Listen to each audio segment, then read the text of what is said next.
C'est très très très difficile de rester concentré, c'est normal, tout le monde est fatigué, mais je me présente quand même, je suis Youssef Zakari, je suis très content d'être parmi vous parce qu'il y a 3 ans, j'étais là, à la même place, pour vous parler de ma première aventure, de mon premier rêve, qui était Douar In.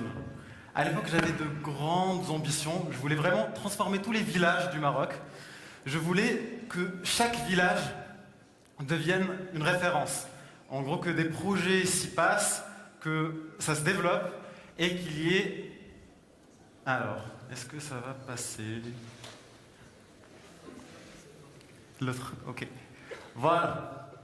Et du coup, j'ai passé 6 mois à voyager d'un village à l'autre, à rencontrer des gens, et j'ai eu une question existentielle, qui est pourquoi y a-t-il autant de pauvres sympas au Maroc? En gros, j'ai rencontré beaucoup de personnes hyper sympas, généreuse, sage, hospitalière, voilà. On avait droit à des petits déjeuners, comme avait dit Salouazine dans son speak, dans son talk. En gros, on nous donnait des cadeaux gratuitement alors qu'ils n'ont rien du tout. Et du coup, je me suis penché sur la question et j'ai trouvé qu'il y avait 2 origines de ces inégalités. La première, c'est que ces personnes-là ne s'adaptent pas au système économique. Et la deuxième, c'est qu'ils ne s'adaptent pas au système éducatif. Donc, bon, il y a 2 façons de faire. Soit on essaie de changer le système, comme ont proposé d'autres intervenants. Je ne pense pas que je suis capable de le faire avec mes moyens actuels. Par contre, on peut essayer de convaincre les gens à s'adapter au système actuel pour essayer d'avoir un minimum de réussite. Et donc, pour l'économie, je défie quelqu'un parmi vous d'aller convaincre le Hussein dans un village de prendre un crédit à intérêt. Donc, c'est quelque chose que je voulais laisser à côté. Et je voulais plutôt aller convaincre le Hussein de mettre son fils à l'école et de lui donner les moyens à réussir. Et c'est pour ça qu'on a envoyé dans Douar In, donc qui permet à des stagiaires des grandes écoles françaises et marocaines d'aller aider des villages dans des projets de développement. On lui a donné le conseil de mettre ses enfants à l'école et nous avons emmené justement beaucoup de stagiaires, une vingtaine de stagiaires en éducation pour aider des enfants comme l'enfant de Hussein à se développer. Donc, par exemple, il y avait Zinabine de Douar qui a fait un grand streaming, qui a fait une chaîne YouTube justement pour parler de ses aventures dans le Douar, et Myriam qui a aidé le fils de Hussein. Hussein nous a justement dit que nous avons ouvert une fenêtre et qu'il y a eu une lumière qui est rentrée au Douar grâce à Myriam, et il nous a dit ne la fermez pas, continuez à emmener cette science. Et donc, nous nous sommes rendus compte d'un constat, c'est que les personnes qui viennent de milieux populaires, qui sont pauvres, que ce soit dans un village ou dans une ville, ont 4 fois plus de chances d'avoir un niveau faible dans les matières principales, que ce soit les maths ou les langues. Donc ça, c'est en France, à l'OCDE, mais c'est partout aussi dans le monde. Et je voulais vous poser une petite question. Est-ce que vous avez déjà aidé un élève en difficulté, qui parmi vous? Ah, ça va? Une bonne moitié de la salle. Et est-ce que vous avez remarqué qu'ils ont progressé, ces élèves? Voilà, à peu près... la moitié de vous voit qu'il y a des progrès, ça veut dire que ça apporte un progrès. C'est pas que vous qui le dites, il y a aussi des études qui le confirment, des études statistiques qui montrent qu'un élève mieux accompagné réussit mieux sa vie.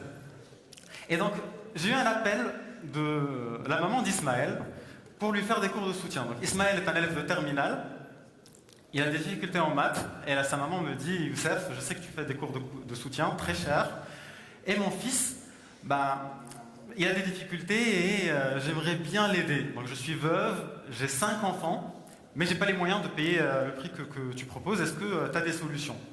Donc comme la maman d'Ismaël, il y a des millions de parents qui sont prêts à tout pour que leurs enfants réussissent.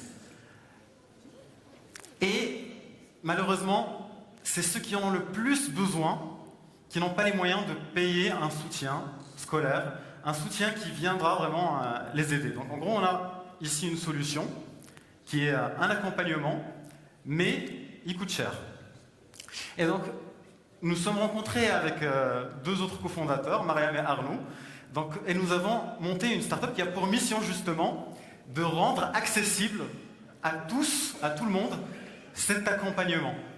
Et du coup, notre idée, c'est une plateforme en ligne qui aide des élèves à partager le prix d'un cours de soutien. Donc en France, un prix moyen, c'est à peu près entre 40 et 50 € l'heure pour un cours de soutien. Nous, on a 3 à 4 élèves qui payent 15 € l'heure. Donc la première question qui va peut-être être posée, c'est mais est-ce qu'on va garder la même qualité du cours? Parce qu'à 4, c'est peut-être moins intéressant qu'à une personne. Ben, la réponse est subtile, parce que on a remarqué que quand il y avait plus d'élèves, il y avait une entraide.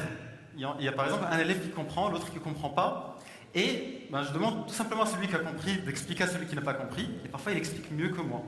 Donc en gros, je parle en connaissance de cause parce que j'ai donné des milliers d'heures de cours de soutien, moi et mes 2 cofondateurs, et nous avons aussi remarqué que ce qui importe le plus, c'est la qualité du prof plutôt que d'être seul avec un prof. Donc nous préférons avoir un prof mieux rémunéré et qui justement est mieux sélectionné que n'importe quel prof avec un élève. Donc vous allez me demander où vous allez trouver de bons profs. Donc je vais vous parler d'une petite analyse des profs qui existent aujourd'hui dans le soutien scolaire. En gros, il y a des profs non déclarés, c'est 80% des profs, que ce soit au Maroc ou en France, c'est une vérité. C'est comme une boîte de chocolat, on ne sait pas sur qui on va tomber. Il y a tout type de profs. Et en gros, un parent qui n'a pas des compétences en mathématiques, par exemple, ne peut pas valider la compétence d'un prof en mathématiques. Ensuite, il y a des agences de cours de soutien. Donc elles filtrent, elles choisissent des professeurs, mais elles prennent 50% de la marge, c'est-à-dire que les profs ils changent rapidement, ils ne sont pas forcément motivés. Et enfin, il y a des professeurs réputés. Ça, c'est des profs, coûtent cher, c'est que les familles très riches qui peuvent en bénéficier. Mais on est sûr de leur pédagogie, ils ont déjà fait réussir des élèves, ils ont derrière eux des années d'expérience et des vrais success stories derrière eux. Et donc notre ambition à nous, notre vision, c'est de prendre ces professeurs-là, aller les chercher, ça se trouve, hein, c'est du réseau, et de les mettre à un prix abordable pour tous les élèves, quels que soient leurs moyens. Et donc, là on a dit où on va les trouver, mais comment on sait qu'un prof est bon? Qu'est-ce qui fait savoir qu'un prof est bon? Donc la réponse à cette question, c'est justement dans le titre du TEDx d'aujourd'hui, c'est un leader. Un bon prof, c'est un leader. C'est comme un bon vendeur. C'est quelqu'un qui te donne envie d'aller de l'avant et d'y arriver. Donc par exemple, un leader doit avoir une vision claire. Il doit savoir le but précis pour lequel il va. Un professeur, c'est pareil. Sa vision, c'est que ses élèves réussissent et il doit tout faire pour l'atteindre. Un professeur doit savoir expliquer avec des mots simples. Je trouve celui qui a fabriqué ce vêtement, vraiment, il a du leadership.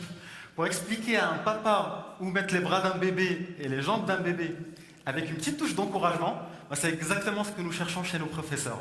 De pouvoir aller expliquer des choses compliquées, simplement.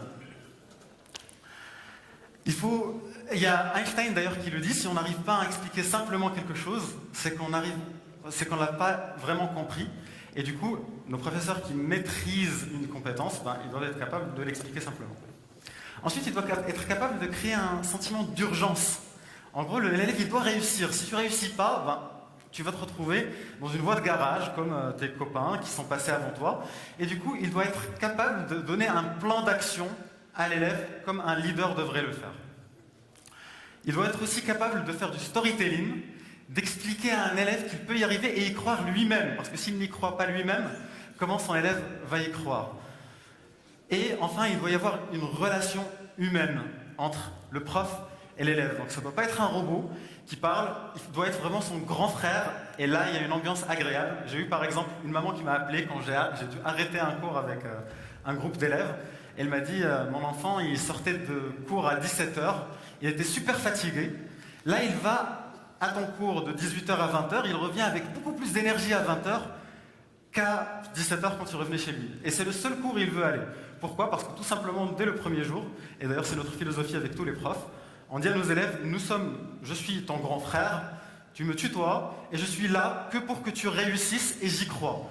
En gros, la même maman d'ailleurs me disait au début de l'année que son enfant était nul, qu'il n'y arriverait jamais. Je lui ai expliqué tout simplement que s'il travaille, en persévérant, ça va marcher, et du coup, c'est ce qui s'est passé. Et donc, ça c'est le gros secret, que ce soit pour les profs ou pour les élèves, c'est de persévérer. En gros, pour apprendre à faire un coup droit, il faut faire 10 000 coups droits. Vous pouvez demander à Nadal. Pour apprendre à factoriser en maths, il faut faire 10 000 factorisations. Chacun va à son rythme, bien sûr, il y en a qui comprennent à la 10e, mais j'explique que tous les élèves peuvent y arriver, et donc que tous les élèves peuvent s'adapter au système éducatif sans forcément le révolutionner, et en sortir avec quelque chose qui les satisfait. Et donc, vous l'avez compris, notre philosophie à Meeting Class et dans mes projets en général, ce n'est pas de juste remplir un vase, mais c'est d'allumer un feu, comme le dit Montaigne. Merci. Bravo, bravo Zakaria, Youssef Zakaria, restez avec nous, restez avec nous. Alors, vous l'avez compris et vous êtes vraiment courageux, je demande un tonnerre d'applaudissements pour vous.